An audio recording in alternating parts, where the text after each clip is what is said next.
નમસ્કાર મિત્રો, આજે સીધું ને સટના એપિસોડમાં આપણી સાથે અમેરિકાથી વરિષ્ઠ પત્રકાર કૌશિક અમીન જોડાયા છે. કૌશિકભાઈ, આપનું સીધું ને સટમાં સ્વાગત છે.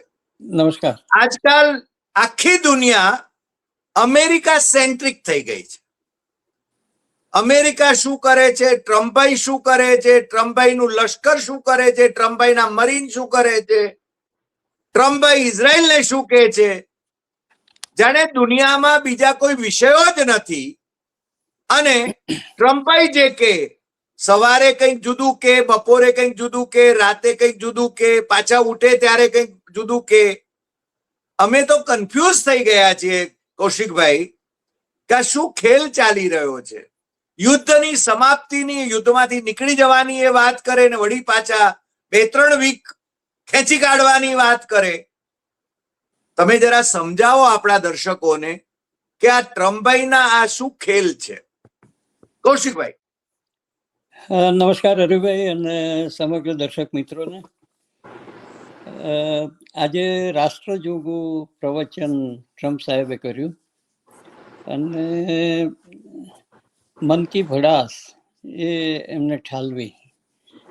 કોઈ એમનું સાંભળતું નથી, માનતું નથી. એટલે હવે માત્ર રાષ્ટ્રજોગું પ્રવચન એ એક જ ઉપાય રહ્યો છે એમની પાસે. રોજે રોજ નવા ફતવા આવે છે, બેકડોરમાં કંઈક જુદી જ પ્રવૃત્તિ થાય છે. પણ મૂળ પેલો કોઈની પાસેથી ઉધાર લીધા હોય અને મોઢું સંતાડવું પડે, બહાના કાઢવા પડે, એવી પરિસ્થિતિ અત્યારે અમેરિકાની થઈ છે. હથિયારોના પુરવઠા માટે શંકા કુશંકાઓ થઈ રહી છે. ઇઝરાયલ પાસે ઘણું બધું ખતમ થયું છે.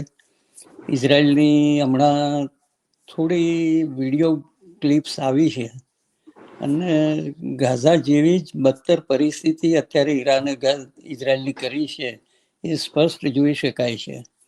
બંકરની અંદર કલાકોના કલાકો દિવસના બતાવવા પડે છે.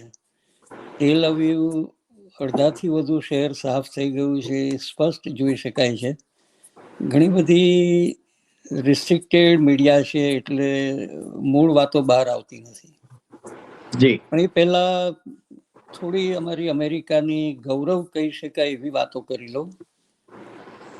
અમેરિકાને 250 વર્ષ એની સ્થાપનાના પૂરા થશે જુલાઈની 4મી 2026માં, ચાલુ વર્ષમાં.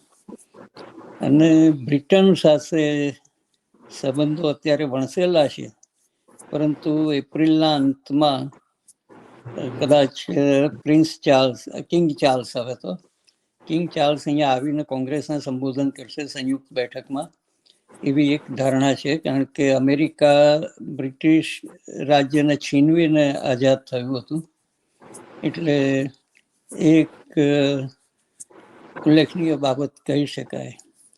બીજી ગૌરવની વાત કહીએ તો આજે આર્ટિમિસ ચંદ્ર તરફ સક્સેસફુલી લોન્ચ થયું છે. 10 દિવસ 4 અવકાશયાત્રીઓ, 3 અમેરિકાના છે, 1 કેનેડિયન છે. આમાં એક અમેરિકાની મહિલા પણ અવકાશયાત્રીમાં સામેલ છે.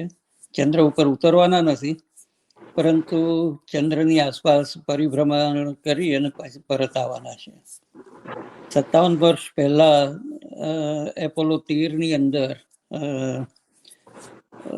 સમાનવ અવકાશયાન મોકલ્યું હતું અને પ્રથમવાર ચંદ્ર પર માનવીએ પગ મૂક્યો હતો. એ વખતે હું શાળામાં હતો, માધ્યમિક શાળામાં 9મા ધોરણમાં, અને વિજ્ઞાન મેળા એ વખતે બહુ સક્સેસફુલી થતા હતા. ત્યારે અમે ચંદ્રયાન જવાનું હતું એ પહેલાથી એ પ્રોજેક્ટ્સ બનાવ્યા, ચંદ્રયાનના મોડેલ બનાવ્યા. અને મને યાદ છે કે ઠાસરાની અંદર રાજ્યનો વિજ્ઞાન મેળો હતો અને વીજળી ખાતાના પ્રધાન ચીમનભાઈ એનું ઉદ્ઘાટન કરવા આવેલા. અને આખા પ્રદર્શનમાં ઝડપથી આંટો મારી અને અમારા એ પ્રોજેક્ટ પર અટકી અને લગભગ 20 મિનિટ સુધી એ સમજવા પ્રયત્ન કર્યો એમને, કેવી રીતે ઉતરશે, શું થશે.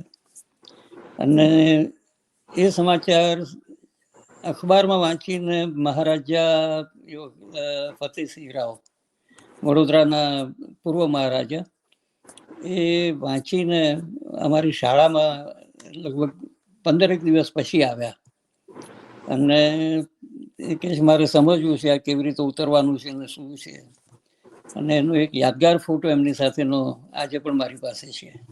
વાહ. એટલે આ એક સ્મૃતિ. અને 5 વર્ષ સતત અમે સ્ટેટમાં પ્રથમ આવ્યા એ અવકાશના પ્રોજેક્ટમાં.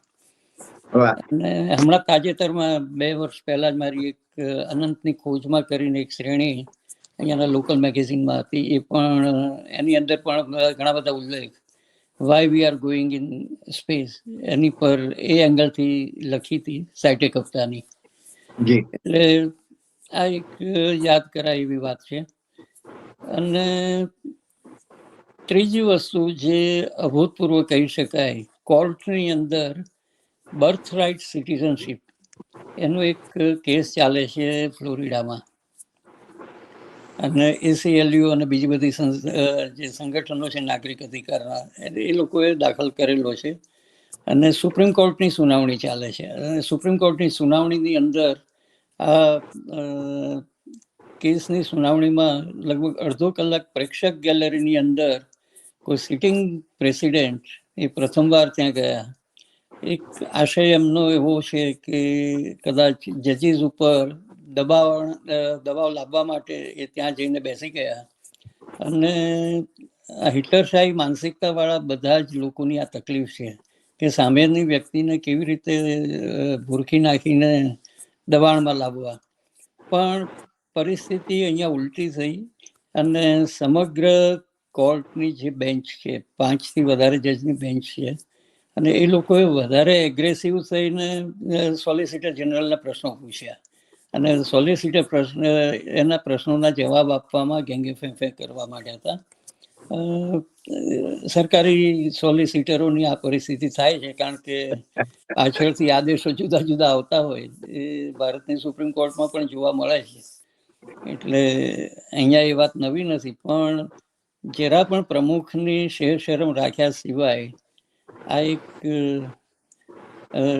લેવાના દેવા થઈ ગયા પ્રેસિડેન્ટ માટે એવું કહી શકીએ. ચુકાદો હજી અનામત છે, પણ બર્થ રાઇટ 14મો બંધારણીય અધિકાર કોન્સ્ટિટ્યુશનમાં જે આપ્યો છે કે 2માંથી એક સ્પાઉસ અમેરિકામાં હોવા જોઈએ અથવા તો ડોમિસાઇલ હોવા જોઈએ. ઇલીગલ આવ્યા હોય પણ જેનો જન્મ અમેરિકાની ભૂમિ પર અથવા તો એના વોર ઝોનના કેમ્પ્સની અંદર થયો હોય તો એ અમેરિકન સિટીઝન ગણાય છે. એ બંધારણે આપેલો અધિકાર છે. અને અમેરિકા ઇમિગ્રન્ટ્સનો દેશ છે, એટલે એમાં કોઈ બેમત નથી. એનો ચુકાદો નીચલી કોર્ટે તો બર્થ રાઇટ સિટીઝનની ફેવરમાં આપ્યો હતો. અને મોટે ભાગે સુપ્રીમ કોર્ટ પણ અત્યારનું વલણ જે જોઈએ છે એટલે કમસે કમ એ કેસ ખારીજ નહીં થાય એવું હું માનું છું. જી. મુદ્દાની વાત હવે કરીએ કે ટ્રમ્પ સાહેબે જે વાતો કરી એ મન કી ભડાસ કહું છું.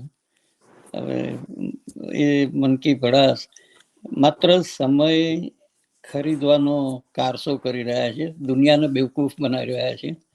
અને જુઠ્ઠાણા પર જુઠ્ઠાણા, અમારું $ટ્રિલિયન્સ નું દેવું છે. અને અમારા પ્રમુખ સાહેબ જે અત્યારે છે એમના પણ જુઠ્ઠાણા ટ્રિલિયન્સમાં જાય એ પરિસ્થિતિ છે. એમની પહેલી ટર્મમાં તો ન્યુયોર્ક ટાઈમ્સે એક મીટર મૂક્યું હતું કે કેટલી વખત દિવસમાં એ જુઠ્ઠાણા બોલે છે. પાનાના પાના ભરીને છાપ્યું હતું એને. અને મીટર મૂક્યું હતું એક કે અમેરિકામાં એક 5મા એવન્યુ પર દેવાનું મીટર છે, એવી રીતે ટાઈમ સ્ક્વેરની અંદર એ મીટર રોજના કેટલા જુઠ્ઠાણા છે એ. અને એ હિંમત અહીંયા આ દેશમાં કરી શકાય છે. એક સારી તમે ભાગ્યશાળી છો. ભારત માં આવું શક્ય નથી. ભારતમાં તો અમારા વડાપ્રધાન પણ છે ને જુઠ્ઠાણા બહુ જ બોલે છે. કોણ કોનો ગુરુ છે ખબર નથી. તમારા ગામ પડોશમાં આવીને જુઠ્ઠાણા બોલી ગયા છે. હા, અનેક વાર. તબેલાના ઉદ્ઘાટન કરવા પહોંચી જાય છે.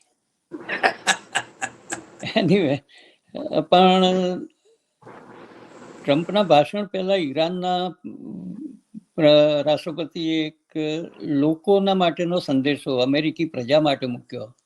અને એમાં એમને સ્પષ્ટપણે કહ્યું કે અમારો કોઈ વિરોધ અમેરિકી પ્રજા માટે નથી કે એની સાથે સંકળાયેલા દેશો માટે પણ નથી.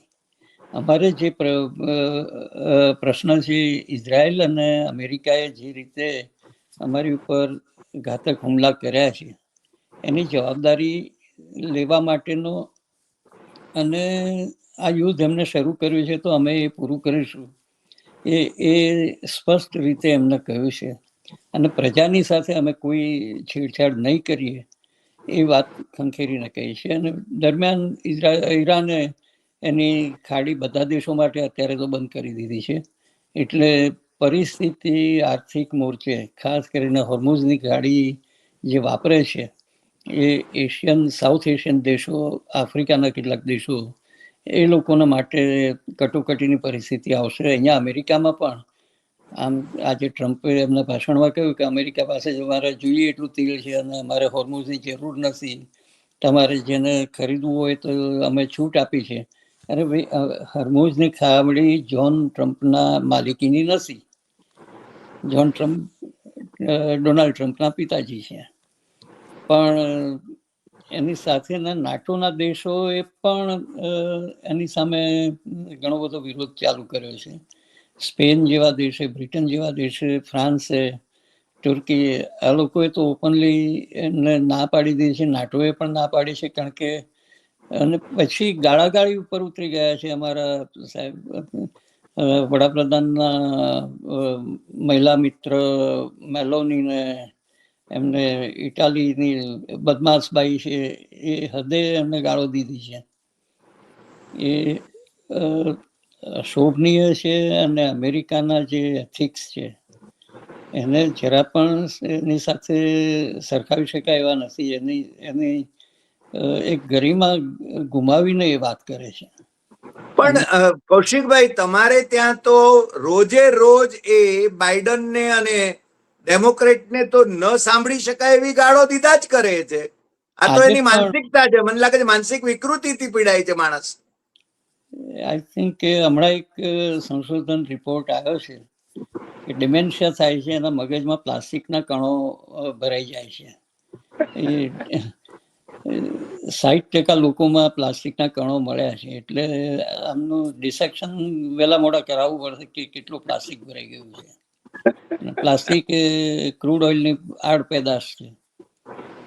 પણ તમે એમના વિશે જે વિશેષણ વાપરો છો એવા જ વર્તન એમના દેખાઈ રહ્યા છે હવે. આજે પણ એમને બરાક હુસેન ઓબામાએ બિલિયન્સ ઓફ ડોલર ઈરાનને અણુમથકો બનાવવા માટે આપ્યા એવો દાવો કર્યો છે, જે હકીકત છે જ નહીં. પણ એમને બરાક હુસેન બોલવાનું એક બીભત્સ આનંદ આવ્યો, એ ચોક્કસ દેખાઈ આવ્યું. પણ એમની 20 મિનિટની જે સ્પીચ હતી એની અંદર કશું જ નવું નહોતું. એમને દાવો કર્યો કે અમે ઈરાનને ખતમ કરી નાખ્યું છે, એની પાસે હવે કોઈ ક્ષમતા નથી, એની પાસે 400 કિલો અણુનું સુપર એનરિચ મટીરિયલ યુરેનિયમનું પડ્યું છે, એ અમે કોઈ પણ હિસાબે હસ્તગત કરીશું. હવે આ કોઈ નાના છોકરાના રમકડા લઈ આવવાની, ખેંચી લેવાની વાત નથી. 400 કિલો એનરિચ યુરેનિયમને કેટલી બધી કાળજીથી, રેડિયેશનથી માંડીને ઘણા બધા પ્રશ્નો સાથે એને ટેકલ કરવું પડે. અને લશ્કરનું એ કામ નથી, અને એક દિવસમાં પતે એવું એ કામ નથી. ભલે 400 કિલો વજન દેખાતું હોય, પણ એની સાથે સેફટી અને બીજા કન્સર્ન છે. પણ દરમિયાન આજે એમની સ્પીચ પૂરી થઈ, એની સાથે ક્રૂડ ઓઇલના ભાવ ઊંચકાયા. જે 100 ની નીચે હતા એ 105 ઉપર પહોંચી ગયા છે. અત્યારે 115 પહોંચશે કદાચ આજે રાત તમારી બપોર સુધીમાં. શેર બજાર તમારે ત્યાં વહેલું ખુલવાનું છે, એટલે અત્યારે એની પર પણ અસર પડવાની છે. એટલે કરોડો રૂપિયાનું ધોવાણ ત્યાં ભારતને આજે થશે એવું દેખાઈ આવે છે. ભારત પાસે અત્યારે રશિયાથી કેટલુંક તેલ મંગાવે છે, લગભગ 1.5-2 લાખ ટનથી વધારે તેલ ક્રૂડ એમને મંગાવ્યું છે. પણ ઈરાને અત્યારે જે રીતે બંધ કર્યું છે, ખાસ કરીને નેચરલ ગેસ અને એલએનજી સીએનજીની અંદર, એમાં ભારે મુશ્કેલી થવાની છે. પણ અમારે ત્યાં તો પ્રાઇમ મિનિસ્ટર અને એમની સેના, જે ભાજપી સેના અને વોટ્સઅપ યુનિવર્સિટી જે છે, એ તો એવું ચલાવે છે કે કોઈ પ્રશ્ન જ નથી. ભાવો વધારી દીધા છે બધાના, પેટ્રોલના, ડીઝલના, ગેસના, અને બ્લેક માર્કેટિંગ થઈ રહ્યું છે. છતાં ચૂંટણીમાં કેરળની અંદર મફત ગેસ આપવાની જાહેરાતો કરે છે. આ તો અમારા સાહેબની મહાનતા છે. ખિસ્સામાંથી આપવાના નથી, અને બોલ્યા પછી તો એ જુમલા થાય એમ એમના ગૃહમંત્રી કહી દે છે. હા, અમિતભાઈ કહી દે છે, સાચી વાત છે. પેલો 15 લાખ વાળી વાત, એ તો બરાબર સાચું થઈ જાય છે. તમે એકદમ યાદ રાખ્યું છે. આ તો બોલવું તો ઓછું, શું કામ બોલવું, ખેરાત કરો, વાંધો નથી. હા, હમણાં જેવરના એરપોર્ટ જેવું, ડીસાનું એરપોર્ટ, હમણાં જેમ કહ્યું કે ડીસામાં પહેલા હતું જ નહીં, હું આવ્યો એટલે થયું. હવે ત્યાં તો છે ને આપણી લશ્કરી છાવણી રહેતી હતી. હા, એટલે લોકોને ઇતિહાસ યાદ નથી રહેતો ને. ના, પેલી નટી જેને એમણે સાંસદ બનાવી, એ કે છે ને કે 2014માં જ ભારતને આઝાદી મળી છે. એટલે મને લાગે છે કે સાહેબ પણ એ જ વહેમમાં છે. પણ હમણાં છે ને મધુ કિશ્વરે એમને જરા સાણસામાં લીધા છે. હા, એટલે અમેરિકાની જેમ ભારતની એબ્સ્ટિન ફાઇલ શરૂ કરવી જરૂરી લાગે છે. કારણ કે મધુએ એની પોતાની ચેનલ ઉપર પણ એ શરૂ કરી દીધું છે. એને માનુષી ઇન્ડિયા એ ચેનલ ઉપર એને છે ને આ શ્રેણી શરૂ કરી દીધી છે. પહેલો ઇન્સ્ટોલમેન્ટ આવી ગયો છે. એટલે અમેરિકાના ભક્તો પણ એ જુએ કે સાહેબના કરતૂતો શું છે. એટલે એમની પર્સનલ લાઈફ છે, સંમતિ જ્યાં છે ત્યાં આપણે કંઈ કહીએ તો અર્થ નથી. ખરેખર તો જે પ્રતાડિત થઈ જે મહિલાઓએ આગળ આવવાની જરૂર છે.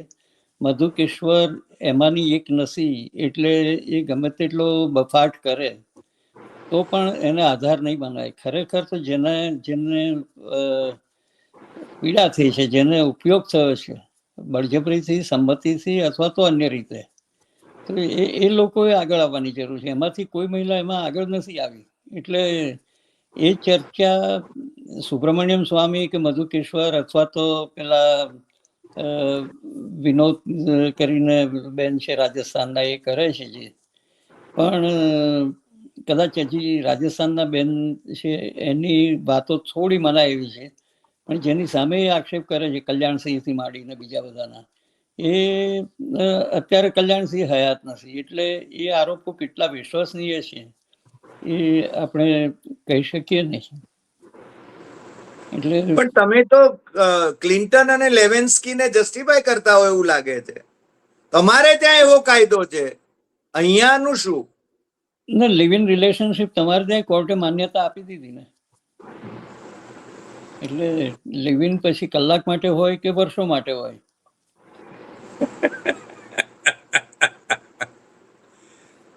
પણ હવે મને એ કહો કે ઈરાનનું યુદ્ધ ક્યારે પૂરું કરવાના છો? સાહેબ, આ યુદ્ધ નજીકના, ટ્રમ્પ પોતે કહે છે કે 2-4 વીકમાં અમે પૂરું કરીશું. અને આવું તો દર ત્રીજા દિવસે બોલતા આવ્યા છે. આજે 33 દિવસ પૂરા થઈ ગયા છે, 34મો દિવસ છે. એટલે રોજે રોજ 2-3 વીક કહે છે. એટલે પેલા ઉધારી લીધા છે એવા વાયદા જે કરવા પડે છે કે એને ઘરે આવીને કોઈ ધમાલ ના કરે, એવી બાબત છે. નથી અત્યાર સુધી ટ્રમ્પ સાહેબે આ યુદ્ધનો હેતુ શું છે એ કહી શક્યા નથી. શા માટે, ક્યારે, કેવી રીતે કરીશું, ભૂમિદળનું, નૌકાદળનું અથવા તો સેટેલાઇટ્સનું કેવી રીતે ઉપયોગ કરીશું, કયા જહાજો અમે મોકલીશું, કોંગ્રેસની પરમિશન હજી સુધી લીધી નથી. દરમિયાન $200 મિલિયન ટેમ્પરરી બજેટ પેન્ટાગોને માગ્યું છે. કદાચ એક્ઝિક્યુટિવ પાવરથી આપી શકે. સિમિલરલી ઇઝરાયલે પણ એને પણ કોઈ કારણ નથી આપ્યું. માત્ર જે રીતે ઈરાકની અંદર પૂર્વ પ્રમુખ બુશે જે કહ્યું કે ભાઈ વેપન ઓફ માસ ડિસ્ટ્રક્શન છે એટલે અમે આ હુમલો કર્યો છે, પણ મૂળમાં તો એના પિતા બુશની જે તસવીરને પગ નીચે સદ્દામે રગડી, એ મૂળ મુદ્દો તો એ હતો અને પછી તેલ, એમને તેલ પર નજર રહે છે, જેમ વેનેઝુએલામાં તેલ ઉપર નજર હતી. એટલે અણુ બોમ્બ બનાવવાની તૈયારી છે. એ લોકોની સારામાં સારી વાતચીતનો દૂર હતો અને વાતચીત ચાલુ હતી ત્યારે આ હુમલો થયો ઇઝરાયલની સાથે રહીને. અને ઇઝરાયલે પરાણે આ યુદ્ધમાં ટ્રમ્પને ખેંચ્યા છે, અમેરિકાને ખેંચ્યું છે. અને એટલે નાટોના દેશોએ પણ ચોખ્ખું કહી દીધું કે અમે અમેરિકાનું યુદ્ધ હોય તો લડીએ, પણ ઇઝરાયલના યુદ્ધ માટે અને મિડલ ઇસ્ટના યુદ્ધ માટે અમે એના માટે તૈયાર નથી. કેનેડાથી માંડીને જર્મની, બ્રિટન, સ્પેન, પોર્ટુગલ, આ બધા જ દેશોએ કહ્યું અમારા એરબેઝ નહીં વાપરો, એમ પણ કહી દીધું. ઇવન મિડલ ઇસ્ટના દેશોએ પણ, જેની જવાબદારી અમેરિકાને સંરક્ષણની લીધી છે. આજે બહેરીન, ઓમાન, સાઉદી અરેબિયા કે કતાર, આ બધા દેશના એરબેઝની અંદર જે અમેરિકાએ સંરક્ષણની જવાબદારી લઈને કરી છે, એ બધાના એરબેઝ ઓલમોસ્ટ તહસ નહસ કરી નાખ્યા છે ઈરાને. અને જ્યાં અમેરિકનો રહે છે એ બિલ્ડિંગોને તહસ નહસ કર્યા છે. એ લોકોએ બેકડોર એન્ટ્રીથી એ લોકોને કહેવું પડ્યું છે કે ભાઈ અમારા જે મુખ્ય એરિયા છે ત્યાં ના કરો નિશાની. પણ દરમિયાન યુનિવર્સિટી ઉપર ઈરાનની અંદર હુમલા કર્યા છે, બાળકોને શાળાઓ ઉપર હુમલા કર્યા છે. એટલે એ લોકોએ કહ્યું કે અમે મિડલ ઇસ્ટમાં જેટલી અમેરિકન યુનિવર્સિટી છે એની ઉપર હુમલા કરીશું. ન્યુયોર્ક યુનિવર્સિટી સહિતની ઘણી બધી યુનિવર્સિટીઓએ કેમ્પસ ખાલી કરાવવા પડ્યા છે. જી, પણ એટલે હમણાં ટૂંકમાં અંત નથી આ યુદ્ધનો. આ યુદ્ધનો અંત તાત્કાલિક તો દેખાતો નથી. બેકડોરથી અમે વાત કરીએ છીએ પણ કોઈ સિરિયસ વાતચીત થતી હોય એવું લાગતું નથી. પાકિસ્તાનને એક શો પૂરતું એક એને દુનિયાને બતાવવું પડે, પણ એ કોઈ સિરિયસ વાતચીત થઈ રહી હોય એવું લાગતું નથી. પાકિસ્તાને જે 2 દિવસથી ખેલ શરૂ કર્યો છે, પણ એ પેલું નાટકની પ્રેક્ટિસ હોય એવો આ ખેલ છે. રિહર્સલ. એટલે કોઈ જાતની સિરિયસ કોના મારફતે અમે વાત કરીએ છીએ કે કોણ વાત કરે છે. પોતે જ એક કાગળો 8 પાનાનો કાગળ તૈયાર કર્યો છે, અમે આ મુસદ્દો કર્યો, 26 પાનાનો કર્યો છે. તમે રોજે રોજ એ ઠરાવના એના એગ્રીમેન્ટના પેપરે બદલતા જાઓ છો.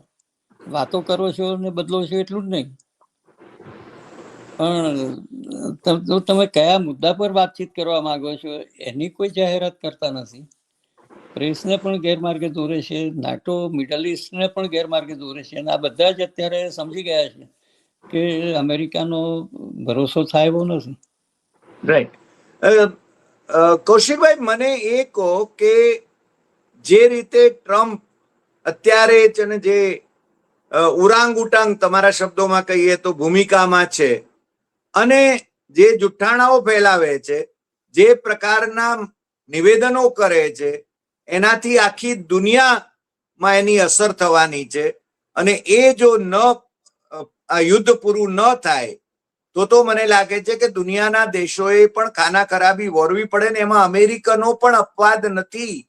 આજના ભાષણમાં પણ એમણે કહ્યું, એમણે તો બહુ તેજસ્વી પ્રતિભાવંત એવી ઇકોનોમી એમણે કરી નાખી છે 1 વર્ષમાં, એવું કહ્યું. એમના દાવાઓ કરવામાં તો પાછળ રહેતા નથી. એમને જોડે કહ્યું ને કે થોડો સમય તમારે બધાએ સહન કરવું પડશે, અને સહન કરીએ છીએ. $2.60 ગેસ હતો એ અત્યારે $4.25 ઉપર ગયો છે. કેલિફોર્નિયામાં $6 ઉપર ગયો, અને એકાદ કાઉન્ટીમાં $9.5 ઉપર છે ત્યાં ગેસનો ભાવ. નેચરલ ગેસની અંદર કંઈ બહુ ફરક નથી પડ્યો, પણ એનર્જી કંપનીઓએ લગભગ આ યુદ્ધ શરૂ થયા પહેલાથી વેનેઝુએલા અને પછીની જે પરિસ્થિતિ હતી, મિડલ ઇસ્ટની જે પરિસ્થિતિ હતી, તો 30% જેટલી કોસ્ટ એનર્જી કંપનીઓએ એના બિલિંગમાં વધારી દીધી છે. એટલે તમારી અદાણી પાવર કે એ બધી જે હોય એવી રીતે અહીંયા PSENG ને બીજી કંપનીઓ છે, 30% ભાવ વધારી દીધા છે આ વર્ષે. ઇકોનોમી તમે કહો છો કે મેં બહુ મજબૂત કરી છે, ક્યાંથી મજબૂત થઈ છે? તમે TSA સોમવારે લોકોએ જે TSA નો સ્ટાફ છે એરપોર્ટ્સ ઉપર સિક્યોરિટી ચેકઅપ માટે જે લાઈનોમાં ચેક કરે છે, એ તમારા આઈસ એજન્ટ્સને ત્યાં મૂકવા પડ્યા છે. બાનું તો ટીએસએ એજન્ટના બજેટનું છે, પણ આઈસ એજન્ટને એ લોકો તૈયાર કરી રહ્યા છે નેક્સ્ટ ઇલેક્શનના વોટિંગ ચેકઅપ માટે. રાઈટ. એટલે પણ કૌશિકભાઈ, સંસદમાં તમારી કોંગ્રેસમાં, તમારી સંસદમાં એની મંજૂરી લીધા વિના એ અત્યારે એમણે પહેલા તો યુદ્ધ જાહેર કર્યું, જે હું જો સમજતો હું સાચું તો અઠવાડિયામાં એમણે મંજૂરી લેવી પડે. એ મંજૂરી લીધી નથી. બજેટ એ એક્ઝિક્યુટિવ ઓર્ડર થી મંજૂર કરી દે છે. તો તમારે ત્યાં તો લોકશાહી છે કે તાનાશાહી છે? નંબરની ગેમ છે. નંબર તમારે ત્યાં હા હા કરીને મૌખિક વોટથી જેમ બિલ પસાર થઈ જાય છે, પણ અહીંયા એ સમય આવશે. મિડ ટર્મ ઇલેક્શન્સ નવેમ્બરમાં આવી રહ્યા છે અને એની ભારે અસર એમાં દેખાવાની છે. અત્યારે લોકોએ મન મારીને બેસી રહેવું પડે છે, કારણ કે 90 દિવસ સુધી એક્ઝિક્યુટિવ ઓર્ડર ચાલે છે, એ ફરી રિન્યુ કરે છે. એટલે ડોમિનો ગેમ ચલાવે છે, પણ ડોમિનો ઇફેક્ટ બહુ લાંબી નહીં ચાલે. ત્યાંની પ્રજા મને લાગે છે ટ્રમ્પનો ભયંકર વિરોધ કરી રહી છે. નો કિંગ કેમ્પેઇન બહુ ચાલી રહ્યું છે. આંદોલન લગભગ 3200 શહેરોની અંદર થયા અને લાખોની સંખ્યામાં લોકો રસ્તા પર ઉતર્યા, અને હજી પણ એ આંદોલનો વધારે વકરવાના છે. મોંઘવારીના મુદ્દે, યુદ્ધના મુદ્દે અને સિટીઝનના એના જે બીજા કેસીસ ચાલે છે, એબોર્શનના કેસીસ ચાલે છે, ટ્રાન્સજેન્ડરના કેટલાક કેસીસ ચાલે છે. કારણ કે ટ્રાન્સજેન્ડરને પણ એને અમાન્ય કર્યા છે ટ્રમ્પે. ખરેખર બંધારણીય એ લોકોને એપ્રુવલ છે, પણ એટલે એ લોકો પણ આ બધાની અંદર સામેલ છે. અને સિવિલ રાઇટ્સ વાળા બધા આ મુદ્દાઓને લઈને સડકો પર રોજે રોજ ઉતરે છે. એક દિવસ ખાલી નથી જતો. જી. તો અંતે એટલું કહી શકાય કે આ યુદ્ધ ક્યારે પૂરું થશે એ કંઈ કહેવાય નહીં. ટ્રમ્પભાઈ કાલે શું કરશે એ કંઈ કહેવાય નહીં. પણ અમેરિકાની પ્રજામાં ભયંકર અસંતોષ છે, મોંઘવારી વધી રહી છે, અને મને લાગે છે એનું પરિણામ એમણે ટ્રમ્પે અને એમની પાર્ટીએ મધ્યસત્રી ચૂંટણીમાં સહન કરવાનું આવે એવા સંજોગો છે. કૌશિકભાઈ, આપ અમારી સાથે જોડાયા એ બદલ આપનો ખૂબ ખૂબ આભાર. ફરી મળીશું નવા એપિસોડમાં નવા વિષય સાથે. એક વાત લોકોએ અમેરિકા કે ભારત પછેડી છે એટલી સોળ તાણજો. સમય કપરો છે અને બીજા 6 મહિના સુધી આની અસર મિનિમમ રહેવાની છે. આજે યુદ્ધ બંધ થાય તો પણ. જી જી, આપનો ખૂબ ખૂબ આભાર. નમસ્કાર.